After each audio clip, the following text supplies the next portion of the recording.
আসসালামু আলাইকুম। সকলকে আমন্ত্রণ আনন্দ টিভি সংবাদে। আপনাদের সঙ্গে আছি আমি সুমাইয়া আজাদ। নিজেদের সংকট থাকলেও বাংলাদেশে ভ্যাকসিন সরবরাহ অব্যাহত থাকবে বলে জানিয়েছেন ভারতীয় হাই কমিশনার বিক্রম দোরাইস্বামী।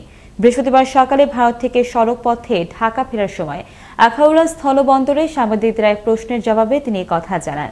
ভারতীয় হাই কমিশনারকে দুদেশের শূন্যরেখায় প্রবেশের সময় স্বাগত জানান আখাউড়া উপজেলা ও পুলিশ প্রশাসন সহ স্থানীয় জনপ্রতিনিধিরা। বিএসটিআই ঢাকা উত্তর সিটি কর্পোরেশন ও জেলা মৎস্য অফিসের সহযোগিতায় মোবাইল কোর্ট পরিচালিত হয় রাজধানীর মিরপুর 15 অবস্থিত মিনাবাজারে। এ সময় পোকাযুক্ত শুটকি এবং বিএসটিআইয়ের অনুমোদনহীন পণ্য বিক্রির দায়ে 3 লাখ টাকা জরিমানা করা হয়। বৃহস্পতিবার র্যাব 4-এর সহযোগিতায় এই অভিযান পরিচালনা করেন র্যাব 4-এর এক্সিকিউটিভ ম্যাজিস্ট্রেট আনিসুর রহমান। এ সময় উপস্থিত ছিলেন ঢাকা জেলা মৎস্য উপসহকারী পরিচালক পল্লবী হাওলাদার, ঢাকা উত্তর সিটি কর্পোরেশনের স্বাস্থ্য পরিদর্শক মীর মাসুম আলী ও বিএসটিআই পরিদর্শক সোহাগ হায়দার। মিনাবাজার আমরা মোবাইল কোর্ট পরিচালনা করি। মোবাইল কোর্ট পরিচালনাকালে এখানে বিএসটিআই এর অনুমোদন ব্যতীত এবং যথাযথভাবে মোড়কজাত না করে বিভিন্ন ধরনের খাদ্যপণ্য বিক্রয়ের অভিযোগের পাশাপাশি জনস্বাস্থ্যের জন্য মারাত্মক ক্ষতিকর প্রক্রিয়ায় উৎপাদিত বিভিন্ন ধরনের শুটকি মাছ বিক্রয়ের অপরাধে এই প্রতিষ্ঠানকে সর্বমোট 3 লক্ষ টাকা জরিমানা করা হয়েছে। মোবাইল কোর্ট একটি রুটিন প্রক্রিয়া, এই ধারা অব্যাহত থাকবে। জনস্বাস্থ্য নিশ্চিত করার জন্য আমরা এই মোবাইল কোর্ট অব্যাহত রাখব। সাভারের আশুলিয়া নামাপাড়ার এক আত্মীয়ের বাড়িতে থাকতেন চাকরি প্রত্যাশী এক তরুণী। সবাই যে যার কাজে চলে গেলে বাসায় একা পেয়ে প্রতিবেশী ইমন নামের এক বখাটে ওই তরুণীকে জোরপূর্বক শ্লীলতাহানি করে। তরুণীর চিৎকারে আশেপাশের লোকজন এগিয়ে এলে পালিয়ে যায় ধর্ষক ইমন। পরে ভুক্তভোগী নিজেই আশুলিয়া থানায় মামলা করলে পলাতক ইমনকে গ্রেফতার করে র্যাব 4। দেশের প্রতিবন্ধী জনগোষ্ঠীর পাশে দাঁড়াতে একসাথে কাজ শুরু করেছে ধামাকাশপিং.com ও disable rehabilitation and research associations. বুধবার ধামাকা কার্যালয়ে আয়োজিত এক অনলাইনে অনুষ্ঠানে দুই প্রতিষ্ঠানের মধ্যে এ বিষয়ে একটি চুক্তি স্বাক্ষর অনুষ্ঠিত হয়। অনুষ্ঠানে প্রধান অতিথি হিসেবে অনলাইনে যুক্ত ছিলেন পরিকল্পনা মন্ত্রী এম এ মান্নান। এতে আরও সংযুক্ত ছিলেন ধামাকাশপিং.com এর ব্যবস্থাপনা পরিচালক SMD জসিমউদ্দিন চিশতি ও DRRA নির্বাহী পরিচালক ফরিদা ইয়াসমিন। গাজীপুরের এক বালু ব্যবসায়ীর কাছ থেকে দাবিকৃত চাঁদা না পেয়ে তার কর্মচারীকে অপহরণ করে মারধরের অভিযোগে মামলা দায়ের হয় শ্রীপুর থানায়। অভিযোগের ভিত্তিতে তাৎক্ষণিক অভিযানে নামে পুলিশ। অভিযানে অপহৃতকে উদ্ধারের পাশাপাশি অপহরণের দায়ে অভিযুক্ত একজনকে গ্রেফতার করে বুধবার আদালতে পাঠায় পুলিশ। ঘটনার সত্যতা নিশ্চিত করেন শ্রীপুর থানার পুলিশ কর্মকর্তা গোলাম সারওয়ার। টাঙ্গাইলে ঘাটালে করোনা পরিস্থিতিতে বৃদ্ধি পায় গবাদি পশুর দানাদার খাদ্য ও খড়ের দাম। অপরদিকে গোদুগ্ধের নেই ন্যায্য মূল্য। এদিকে বিপাকে খামারিরা। সরকারিভাবে খামারিরা যেটুকুই বার প্রণোদনা পেয়েছেন তা দিয়েও খামার টিকিয়ে রাখতে হিমশিম খাচ্ছেন দুগ্ধ খামারিরা। আর সবচেয়ে বড় অসুবিধা হলো যে আমরা এই ঘাটাইলে দুধ হলে বিক্রি করতে পারি না। আমাদের এখান থেকে ক্যারি করে নিয়ে দুধ 40 থেকে 45 টাকা হলো কেজি হলে বিক্রি করতে হয়। কিন্তু পানি সম্পদ অধিদপ্তর থেকে তেমন একটা খোঁজ খবর নেয় না। আমরা খামারিদেরকে এগুলো পরামর্শ দিয়ে থাকি। যেমন আপনারা জানেন এই বছর খড়ের দাম অনেক বেশি ছিল। আমরা খামারিদের জন্য এই বছর থেকে পরামর্শ দিচ্ছি যে আপনারা খড়টাকে আগে থেকেই সংরক্ষণে রাখবেন। বাগেরহাটের রামপালের বাইনতলা ইউনিয়নে নদী খননের ফলে ভেঙে ফেলা হয় একটি বেলি ব্রিজ। এতে 4-5টি গ্রামের কয়েক হাজার মানুষকে পোহাতে হচ্ছে অবর্ণনীয় দুর্ভোগ। 50 মিটার প্রশস্ত নদী পার হতে দূরত্ব অনুযায়ী গ্রামবাসীদের ঘুরতে হয় প্রায় 5 থেকে 10 কিলোমিটার পথ। ব্রিজ ভাঙার 2 বছর পার হলেও সংশ্লিষ্টরা ব্যবস্থা করেনি নদী পারাপারে কোনো বিকল্প ব্যবস্থা। আবারও ব্রিজ নির্মাণের দাবি স্থানীয়দের। দেখছেন আনন্দ টিভি সংবাদ, সঙ্গে আছি সুমাইয়া আজাদ। সম্প্রতি পরপর 2 দিন কক্সবাজারের হিমছড়ির সমুদ্র সৈকতে ভেসে আসা মৃত তিমি দুটি ছিল দম্পতি। পুরুষসঙ্গীর মৃত্যুর শোকে স্ত্রী তিমিটি বেছে নেয় আত্মহত্যার পথ। তিমি দুটির শরীর পর্যবেক্ষণ, নমুনা সংগ্রহ ও পরীক্ষা নিরীক্ষার গভীর পর্যবেক্ষণে তিমি দুটিকে দম্পতি হিসেবে চিহ্নিত করেন সামুদ্রিক মৎস্য গবেষণা ইনস্টিটিউটের বৈজ্ঞানিক কর্মকর্তা আশরাফুল হক। জানান পুরুষসঙ্গীর মৃত্যুর শোকে স্ত্রী তিমিটি আত্মহত্যার পথ বেছে নেয়। আরও জানান বড় কোনো জাহাজের ধাক্কায় পুরুষ তিমিটির মৃত্যু হয়। মৃত তিমি দুটি ব্রাইডস হুইল প্রজাতির। গেল 3.5 মাসে কুমিল্লা জুড়ে অভিযান চালিয়ে 2 টন গাঁজা, 60,000 পিস ইয়াবা এবং 7,500 ফেন্সিডিল, মদ, হুইস্কি সহ আর অন্যান্য মাদকদ্রব্য জব্দ করতে সক্ষম হয় কুমিল্লা জেলা পুলিশ। জব্দকৃত মাদকদ্রব্যের বাজার মূল্য 5,34,00,000 টাকা। একই সময়ে মাদক উদ্ধারের ঘটনায় আটক করা হয় 1012 জনকে।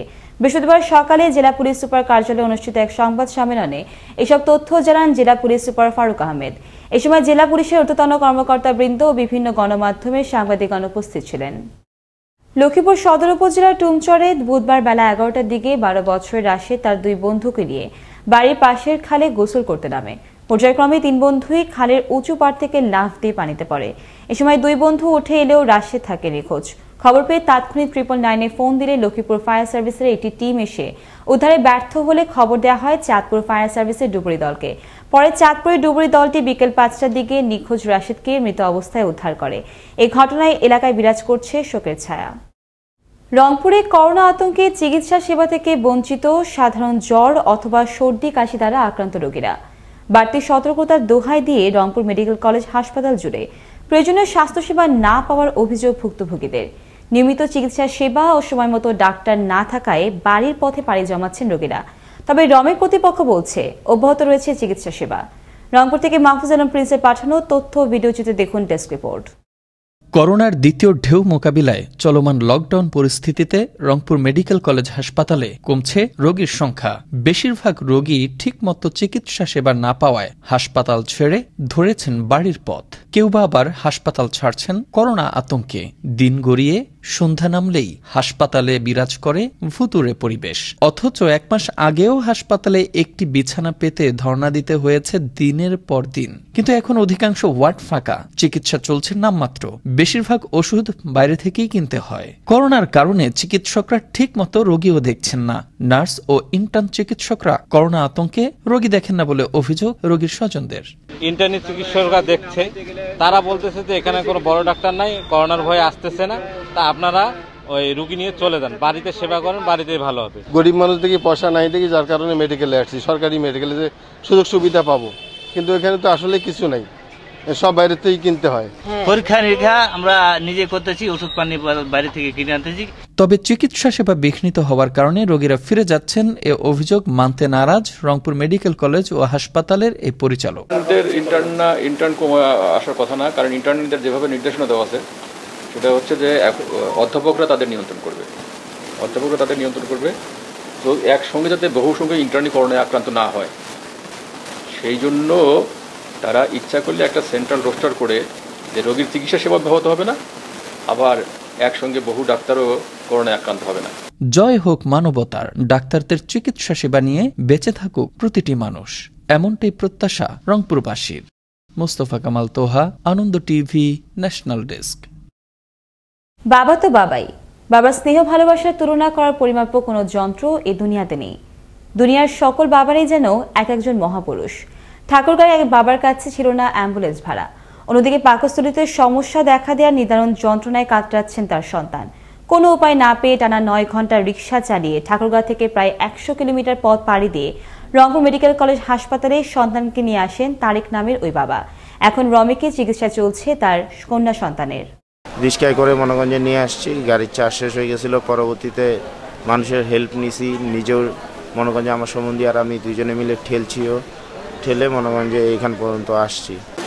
3 দিন আগে নিয়ে আসতে বলছিল, কিন্তু আমরা নিয়ে আসতে পারিনি, ওই জন্য আসিনি। আসলে অ্যাম্বুলেন্সের টাকা জোগাড় করতে পারিনি, ওই জন্য আমরা আসিনি। সরকারি নিষেধাজ্ঞা থাকলেও সুন্দরবনে সক্রিয় রয়েছে হরিণ পাচারকারী চক্র। এবার বাকেরহাটের শরণখোলায় 15 কেজি হরিণের মাংস সহ পুলিশের হাতে আটক হলো 2 পাচারকারী। বৃহস্পতিবার সকালে শরণখোলার পানিরঘাট এলাকায় অভিযান চালিয়ে থানা পুলিশের একটি দল হরিণের মাংস সহ তাদের আটক করে। আটককৃতদের বিরুদ্ধে মামলা দায়ের করে আদালতে পাঠায় পুলিশ। এই ছিল এখনকার মতো। আনন্দ টিভির সংবাদ দেখুন প্রতিদিন বিকেল 5:30 এবং রাত 9:30। আনন্দ টিভির সঙ্গে থাকার জন্য সকলকে ধন্যবাদ।